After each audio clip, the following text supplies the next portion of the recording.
As entrepreneurs, we understand the roller coaster of emotion that comes with bringing a business to life. Most of the reason that companies fail is because the founder doesn't get out of the way of the growth of the company. The reality is, whether you're building a company or scaling your side hustle, there's no way to completely avoid the chaos. Everybody wants to be in an environment of control and not chaos. Now, balance that with your personal life, that's where it gets even harder. Your business is something that you need to pour into like a relationship. Get the answers from top business leaders, authors, founders, and productivity experts so you can organize the chaos in your business. There's no such thing as common sense. There's only documentation. Welcome to Organized Chaos, the show where you can take a page out of business leaders' playbooks with me, your host, Chris Ronzio. What's up, everyone? It's Chris Ronzio, and you are here for another installment of Organized Chaos. Thank you for joining me for the live edition. And today we've got a really important topic. So before I introduce our guest, I want to go back because yesterday I spent most of my day pouring through thousands of comments in this engagement survey that we send out to all of our people a couple times a year. One of the things that we're really focused on doing is how do we build the best environment, the best culture, the best workplace, one that people feel like they belong and that has this sense of inclusivity. And so that's what we're going to focus on today with this guest that maybe you've seen before, maybe you've heard before. He does a lot of content and teaching on his own. He's been on the Organized Chaos podcast in the past, and his name is Dr. Steve Yacovelli.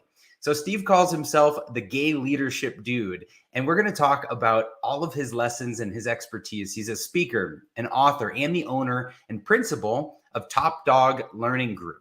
They have nearly 30 years of consultant experience in leadership, change management, diversity, inclusion, and his book, Pride Leadership, is one of the first to focus on developing leadership talent specifically for the LGBTQ plus community and its allies. So let's bring him on. Let's bring Steve on. And while he comes on, if you have questions about this topic, please put them in the chat. Let us know how we can frame the conversation because we want this to be valuable for you. Come on, Steve. Hello, Chris. Good to see you again. Great to see you. Thanks for being here. Yeah. It's been about a year, I think, since you were on the podcast last. Yeah. Long by. Great to reunite. Where are you logging in from? I am in sunny Orlando, Florida. At least sunny for now until we get our 3:00 rain shower, and then there's that. I'm up in northern Arizona right now, and it's been doing kind of like the Florida rain thing because I used to go to Florida a lot when I was a kid, and those thunderstorms would just pass right by. We don't have any rain in Scottsdale where I live most of the year, but up here in the mountains, it's like every afternoon we get like this nice little sprinkling. So I'm kind of enjoying it. Awesome. Yeah, I actually like our little rain showers. It's like our seasons, but not. So there's that. Yeah. So, all right, let's get into this. As we were kind of brainstorming and setting up this topic, you actually brought up this term that I had never heard of before, and it's called corporate rainbow washing. And so since we're having this conversation toward the end of Pride Month, and I think a lot of other people probably haven't heard this term, can you start us off by just kind of explaining what this is all about, why it's important? Yeah. So actually I have a nice visual I found, and I can't give myself credit for this one. But I found this on social media. I just thought it was so brilliant last year that I had to save it and bring it out for this time of the year. So basically corporate rainbow washing is when all sorts of awesomely intended corporations put their rainbow through like the rainbow lens. So it's like the little Lego dudes here, like, yay, we're rainbows, we're inclusive, we support all sorts of cool people. But then July 1st, it goes back to normal, quote unquote. And that's kind of what you're seeing on the other side with the little Lego stormtroopers painting that rainbow back to an ugly, boring gray. And if we think about what some organizations do during the month of June, they're all out. They're saying, we're awesome allies. We want to be here for you.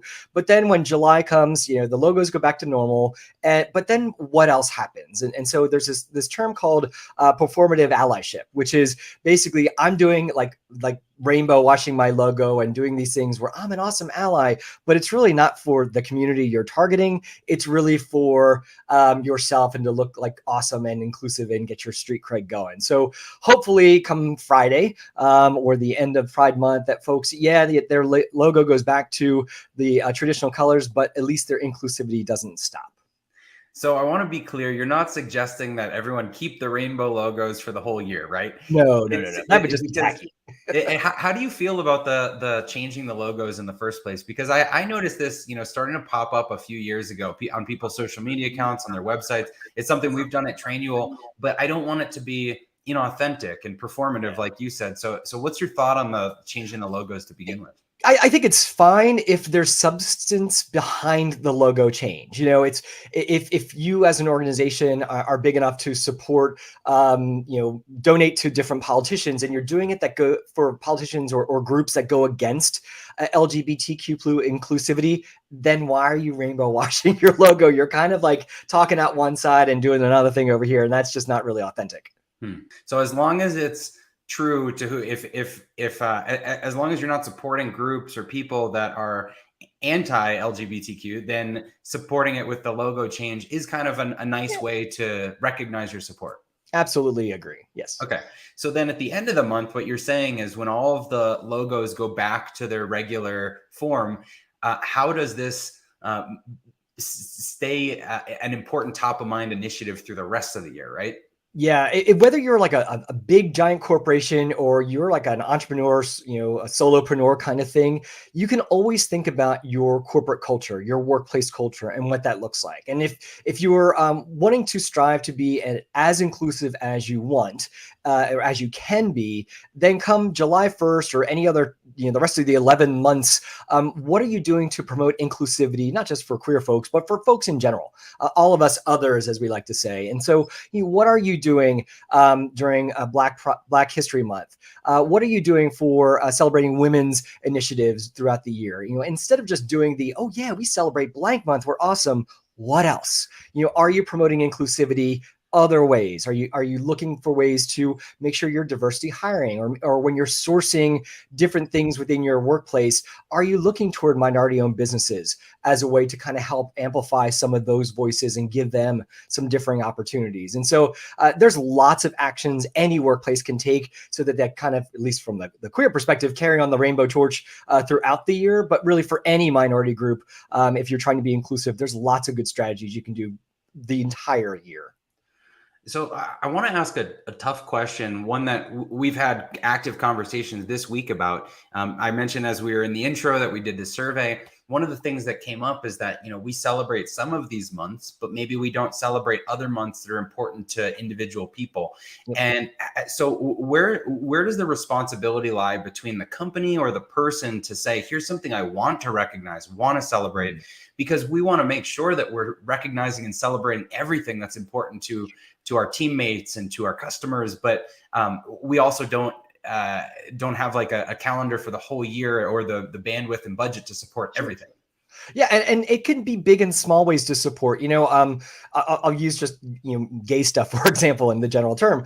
If I want to be a workplace that's inclusive, it doesn't just have to be, yay, here's my rainbow for the month of June. It's, am I putting my pronouns in all of my emails I send out? Why? Pronouns are super important to my community, especially for my trans brothers and sisters and siblings, because that shows that you're sensitive and mindful to the concept of the importance of pronouns. Pronouns for a lot of people are just as important as getting your name right. And when you get someone's name wrong, I mean, Steve is pretty easy. Yacovelli, oh my gosh, it's been butchered ad nauseum throughout my entire 20 years that I've been around. I'm kidding. It's a little bit longer than 20 years, but and I correct somebody once with my last name and they're like, okay, got it. Now, if they continue to butcher it, that feels icky. Now multiply that to like your first name or someone not getting your pronouns right after you tell them, no, actually I prefer to go by they, them. And I think there's little things that we can do that still celebrate inclusivity. That we don't have to do like a big, pride parade or throw the cake out and do all sorts of balloons and banners and stuff. We can do small little bits every day to show how inclusive we're trying to be as a workplace. Now, we have across a lot of our tools the ability to put the pronouns in, in your Zoom account, in your Slack account, in your email signature, in your LinkedIn. And how far should companies go to enforce that everyone put those in? Or is it a suggestion? Is it education? Like, what should we be doing to help, make that more adopted? If you have a workplace that has corporate values or workplace values, and one of your values states something to the effect of, we value all differences, and then you're not putting out policies that promote those inclusiveness pieces, you're only doing it kind of way. You be polite and say halfway versus half something else. Okay. And I think that's the thing. I know some bigger workplaces have some issues like, oh, we don't want to force anybody to do that. Fine. But if you have that corporate value that says we promote inclusivity, why wouldn't you go the extra step to say, oh, and to that mark, to that extent, to support that value, here's 3 things you can immediately do. Change your Slack, change your Zoom, put it in your email. I mean, how hard is that to do? And what I also do in my own personal or my business email is I found this really great website, and you can Google and find lots of great websites that say, why are pronouns important? And I link to that in my signature because people are like, why does he have those pronouns? It says, want to learn more, click here. Easy. That's so low hanging fruit to help educate and show people why we're doing it, and also to give people some information on why they should do it. Now, inclusivity, I think, starts long before someone works for you. It starts, in the application process or whenever you're on their radar. So what are some of the things that companies can do to show that they're inclusive from the get-go? I have another graphic here that I do. When we talk about the concept of being inclusive, not this one, I always frame it through the concept of any workplace or any organization can think in, speak up, and act out. And this is actually one of my keynotes that I do. It's actually in my book, Pride Leadership. We talk about this. But if you're trying to create a culture of consciously inclusiveness, being mindful of including as many people as you can, you start with the think in, and that's about the individual. So what training sessions are you doing, both formally and informally? That little link I just shared about, the pronouns, that's an informal learning opportunity. And so that's kind of part of the think in. What are we doing to educate myself and those around us to really think in about my own behavior? Then the speak up is where we start to think about how do we look at our inclusive language within the workplace. And it can be big or small things like, do we have a chairperson or do we have a chairman? And so, how inclusive is that? I know I grew up in the Philadelphia area. It was a long time so I could break myself and say, hey, you guys, you want to do this? Because if you really boil it down, even though that's supposed to be gender inclusive, it's really not. So luckily, I now live in the South, and y'all just kind of rolls off the tongue, and there's that.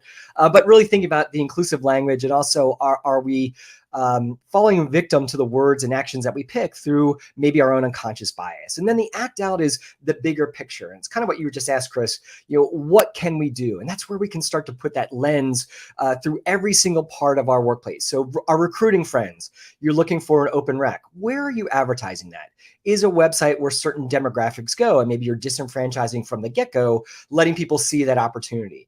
Is it from looking at resumes? And yes, there's automated software out there, but automated software and AI is only as good as the humans that program it. So who is doing that programming to maybe scrub some of the resumes that we get to make sure that they have the qualifications that we're looking for? What are we putting in our central office that shows, yay, here's pictures of our employees, and what are the employees looking like? What is our orientation video showing when it says, here's a senior leader? Is it a middle-aged white dude, or are we showing a cornucopia of differences? And so any organization, big or small, can think in, speak up, and act out when it comes to really thinking about inclusivity within their workplace. Think in, speak up, act out. I like that. And when you mentioned the difference between chairperson and chairman, it made me think, are there other simple examples like that the audience could benefit from just knowing, some things that we might take for granted in our businesses? There's a lot. Actually, I'm in the midst of, me and my team are writing a class on inclusive language right now. So I'm kind of elbows deep in this, and it's big and small things like, do you use the term blacklisted to say how bad things are getting into your email? You know what? That's, black means bad. Oh, it's whitelisted. White means good. Are you using that kind of language? If you're in the real estate game, a lot of realtors have moved away from saying master suite to main suite. Why? Because it's called a master suite for a reason, and that's not some cool things we want to keep reoccurring and reinforcing within our language. Looking at any of the ways that we're looking at gender, and you see things like in the acting profession where people have moved away from actor, actress to some extent to just calling everybody an actor. You make that term gender neutral. And so analyze the words that you're using both in print as well as verbally, and ask yourself, is this as inclusive as it could be? I'm not trying to be the HR police or the politically incorrect or correct folks and slap people's hands. No, I'm just trying to say, think about how those words are being heard by other people. Because I have a lot of folks in my classes who are like, well, that doesn't offend me. I'm like, good for you. What about that person over there? And just think about it. And we talk about effective leadership. Empathy is so underutilized as an effective leadership tool. And this is a great opportunity to exercise that empathy by hearing things through maybe the ears of others. I think language is so important. I'm glad you gave a couple examples there. We actually, in the early days, had this program at Trainual where it was like our community of people, and because people are often making training manuals or operations manuals, we'd called it manual masters. And we changed that to now it's called process people. So simple example of just like those little language tweaks that can be a lot more acceptable. You know, the other thing I thought of when you were talking is we have a few team members out in Ukraine, and I've been learning like a little Ukrainian language. It's interesting that the nouns like actor never had a masculine and feminine version until more recently. They've added those versions. So do you think it's different internationally, where, you know, maybe in the English language we're going toward like a gender neutral version of words, and internationally you're seeing that a different trend? Yeah, and I wouldn't say that I'm an expert linguist. I barely know English, quite frankly. But you know, I used to be fluent in French, and you know, the whole masculine and feminine thing.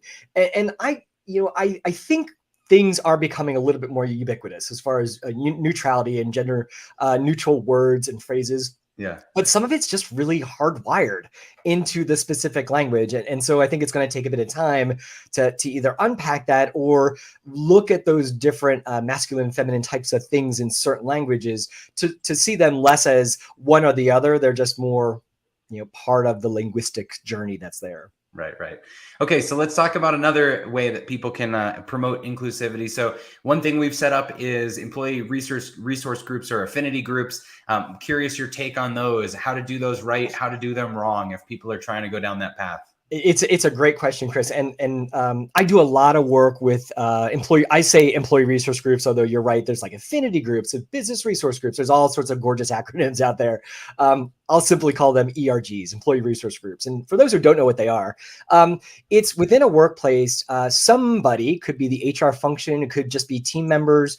But they say, you know what, let's create a space for this demographic of employees that they can work together, network, support one another, maybe educate internally as well as externally. So a lot of times you have the women's group, you have the LGBTQ plus group. And I say plus because of that French thing, by the way, it means plus. But I tried to make a thing happen. It didn't happen, but it still happened for me. You have veterans groups. I've seen parental groups.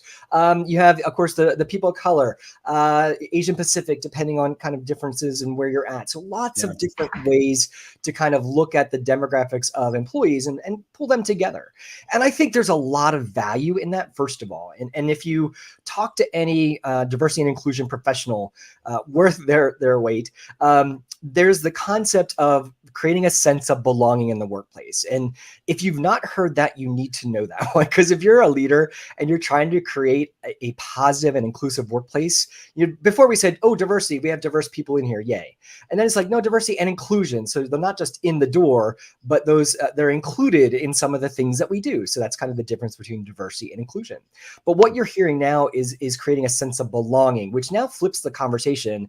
Instead of about the company saying, come on in, folks, and we're going to pull you in and actively do this, it's asking the employee, do you feel like you belong? Do you feel like you're safe here? Do you feel like you can be your authentic self at work all the time? And that's what we should strive to be doing as a workplace, as a leader, is to create that sense of belonging. Employee resource groups do that, or at least try to do that. They create that group, the mentality, that gorgeous pack behavior, as we would, of course, say at Top Dog Learning Group. But smart workplaces use their employee resource groups. And I don't mean that in a nefarious sort of way.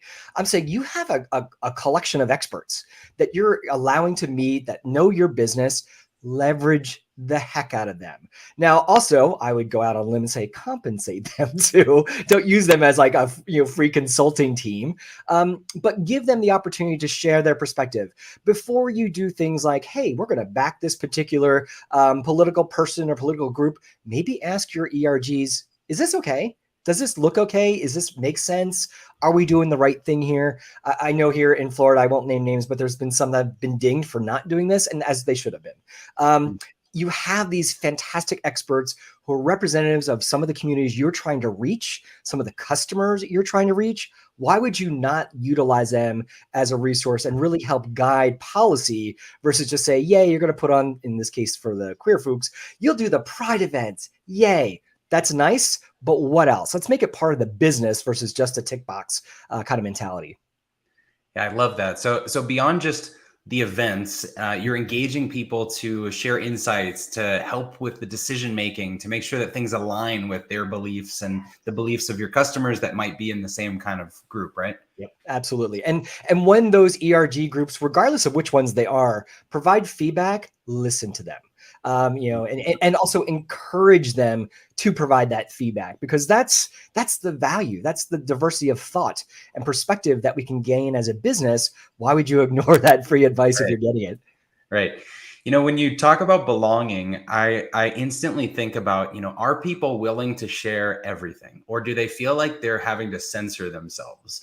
When they're sharing stories about what they did over the weekend, are they comfortable saying, my boyfriend or my girlfriend or are they comfortable sharing the holiday that they celebrate that maybe no one else on the team does? And I think that when you start to see that language just come out freely in pictures, and we have this Slack channel where we all post our experiences, and it is just like you said, that you use the word cornucopia. It's brilliant, all the different just things, and I love scrolling through that channel. But I feel like that's when that people have a sense of belonging, when they're just sharing openly. Absolutely. It's the latest research that I've seen from the Human Rights Campaign says that just about 50% of LGBTQ+ folks are out at work. Now, this is a little pre-COVID, so I'm not sure how the pandemic implemented it. But 50%, when I was researching Pride leadership, I wanted that stat in there, and that's what I found. I'm like, that's crazy. Like half of the queer people in this country, in the United States, aren't out at work. Why? Like, talk about creating a sense of belonging. If I'm hiding my pronouns, to your point, and not using that Slack channel that you guys have trained you all to say, like, look what I did this weekend, or like yesterday or this week was my 24th anniversary with my husband. We haven't been married 24 years, but when we got together, marriage equality didn't exist. So we're like, this is our day, our first date anniversary. Here you go. And so that's what we celebrate. But for half of the people in my community, they won't post that on social media. They won't share that with a coworker. And what we have the opportunity is to say, all y'all, as I like to say, bring your full selves to work. Show us who you love, show us what you celebrate, show us what you value. And when you do that as a workplace, guess what happens? People want to stay. People give 110%. People want to promote your business to their friends. It's like, oh my gosh, I work for Trainual, I work for Top Dog, and I can be my authentic self, and it's awesome.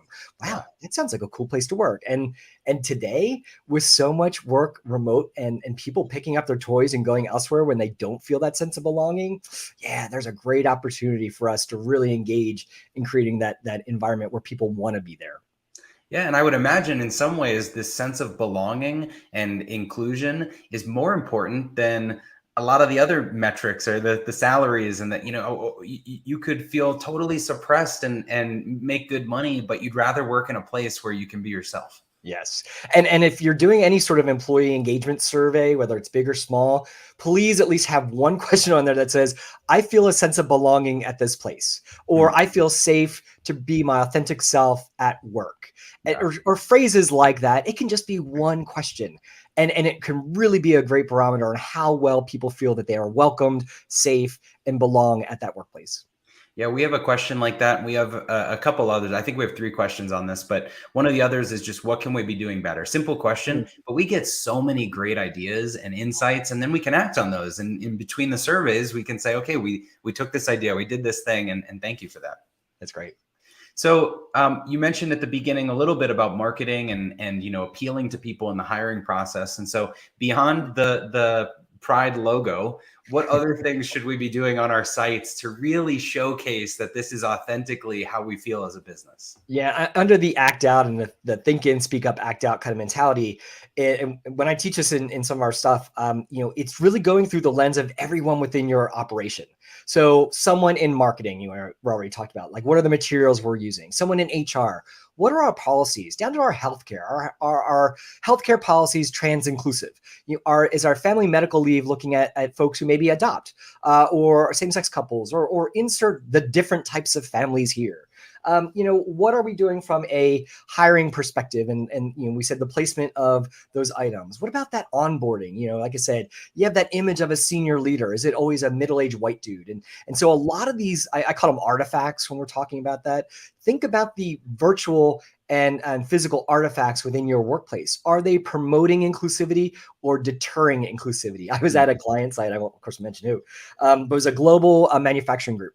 And pre-COVID, we do workshops on like inclusive leadership. And so I was on site. Me and one of my top doggers, one of my consultants, we were doing an on-site inclusive leadership workshop one day. We had about 20 some leaders sitting in the room. But before the session started, I'm like, I'm just going to walk around their office and take a look at things. And I went to the lobby and I looked around. There's these 4 big, beautiful black and white photos of actual employees doing like manufacturing things. And the perception I received from all those four images was perceived white, definitely perceived dude, and probably about, middle-ish age or a little bit younger. And so I kind of took mental note, walked back into the training room. The class started and introduced myself. I'm like, class, we're going to go on a field trip. And my one top dogger is looking at me like, where are you going with this, Steve? And so we walked just around the lobby, just, a 5-minute lap. And then we went back into the room and I asked the class, I'm totally like off script here. My top dogger was like, what are you doing? I'm supposed to be learning this class. What are you doing? And I said, what did you see? And they all kind of started snickering and they're like, we have work to do. I'm like, yes, but at least you saw it. And that's awesome. And let's go talk about our conversation for the next 8 hours on being inclusive. And I think that's the type of lens that any one of us as leaders can have, is look critically at what we're doing, our processes, the images, the artifacts, and are they being as inclusive as we want them to be? Yeah. And when we open this session, we use the phrase consciously inclusive. And I think that's what it's about, right? It's bringing, some of the awareness to what was maybe unconscious, yes, if they didn't realize it. But you walking them through the hallways or pointing out pictures that someone has on their website brings the conscious side to, okay, now we need to act on it. Yep. Yeah. I started using that phrase when I first got into this topic, actually, when I worked for the Walt Disney Company. And I remember being in a session and this we're talking about unconscious bias, and we're going through that conversation. And there's a person in the back of the room who just wasn't on board. Like, if you know the term voluntold to be there, they were so voluntold to be there. And so during one of the breaks, I went up to this person and I said, hey, is there something on your mind? And they're like, you know what? If it's unconscious, I can't do anything about it. And I'm like, good learning for Steve. And so ever since then, I used the more active phrase consciously inclusive, because we can do something about it. And it's really being active. And like you said, Chris, getting in front of it, having our eyes open and really being in tune with those differences and different ways of looking that really can help us be more inclusive. Yeah, no, it's a great tip. For us with our website, initially when we were a small team, it was just all pictures of us. And so as the team slowly got more and more diverse, the pictures got more and more diverse. Then we brought in an artist that's an illustrator, and we made a conscious effort to make sure we're representing all the different types of people. And I think our website is great now. So if anybody's looking for an example, go check out our. How'd you do that? I have really cool. My doctorate's in instructional technology and distance education, so I've been Zooming well before it was cool in a pandemic. So. Wow. All right. Well, anyone that's just listening, Dr. Steve has some really cool on-screen tricks as well. So you have to check one of his videos out. All right. So we've talked a lot about this. You brought up kind of auditing your policies, and some policies might not be conducive to trans people or to other groups. So how can we audit all of it? Like, how do you go through all of it? Do you need a third party? You can. I mean, if you have the resources to outsource that to an organization that can help you critically and objectively look at those policies, absolutely, that's a great route to go. If that's not in your resource wheel, if you will, this is where you can leverage employee resource groups to help them look at things through their respective lenses. It could be just pulling together a diverse group of employees and saying, hey, we have a special project for you to look at these. So there's lots of different ways we can do it. The important part is having that diversity of thought and being really mindful of who is on that team and what potential lens they're coming through. I'll tell you a very quick story. Several years ago, I was working with another manufacturing group, and we were talking a lot about diversity of teams and that diversity of thought and all that stuff. And they created like household products. And so we went through all this great work, and they're like, Steve, I got like a message maybe a month after we closed the project, and they're like, Steve, just so you know, here's the demographic makeup and the look and feel of our new product team that we're doing XYZ widget. I'm like, nice job, way to apply our learning. So flash forward, they're creating their widget or whatever it is, and they get to market and they realize, oh man, it's only right-handed people can use it. And so by not, and so that's what diversity can be beyond just, race, ethnicity, sexual orientation, physical ability, age, and all that. So diversity is a big thing. If you Google, the 5 layers of diversity, there's a beautiful model by 2 women, Garden Schwartz and Rowe, Lee and Anita. They're just fantastic. I have the pleasure of having met them, and they kind of made some sense on defining what really is diversity. And in the case, handedness is a way people look at the world. And so sadly, this project team forgot that. And it's not that saying you have to have every demographic of every kind on every team you have. No, but do the best that you can do to be diverse. And unfortunately, for a group that was creating something that's very tangible, to not have the handedness, rats, missed opportunity. Yeah. No, it's I almost equate, the getting better with diversity with the maturity of your experiences in the business. And as you run into these situations, now you're conscious of them. Yeah. Like we had a situation a couple of weeks ago. I was golfing with one of our leaders, and he had a red golf ball, and the red golf ball against the green is, you can't see that if you're colorblind. And we're going through this palette system to recreate the colors inside our application. So that's top of mind. And it started this conversation around like, these are things you wouldn't have thought of before, but we're bringing awareness to them. And I think that's what's important. And that's brilliant. And I love that. And I think, I learned as a trainer always to be mindful. Like if I'm in front of the room doing like my flip charts, never do the green and red because of exactly what you said. But that's my experience. Not everybody has that, or unless you're in that particular demographic, it may not be aware. And so I do think that we're never going to get it all right as a business. Never. I mean, I still screw up. I was doing another interview, and I used to always say, oh, our brothers and sisters. And the person interviewing me said, and siblings. I'm like, oh my gosh, you're right. Because non-binary, why would I not think of that? And this is just like a year ago. And I've been living in the space. We all make mistakes. But the cool thing is, if you're creating a culture of both accountability as well as open to feedback, you'll always course correct quite quickly, because hopefully you've created that culture where people want to share, hey, Steve, you probably want to say it this way, or consider this perspective. Thank you for sharing that gift of feedback, course correct, and just move on. Is there something that you suggest being able to tell our teams, tell our people that says, this is a priority. We're open to feedback. We want to hear you. We're not perfect. We're going to make mistakes, but we have great intentions. Like how do you cast that net? Just how you said it, Chris. I mean, you make it known from senior leadership that this is our priority. This is important. Now, if it's part of your core values, it's already there. You just point people toward that and say, you know what? One of our values is being inclusive in a spirit of trying to be even more inclusive than we already are. You give the gift of feedback to us, and that's awesome. I mean, I truly believe that anything that a business does, if nothing else, create that sense of trust, because that's truly the secret to good leadership, is building trust. And one of the best ways you can do that is having a feedback-rich culture where people feel that they can share those types of things without being, swatted on the hand or dinged in their permanent file or whatever that is. Perfect. Okay.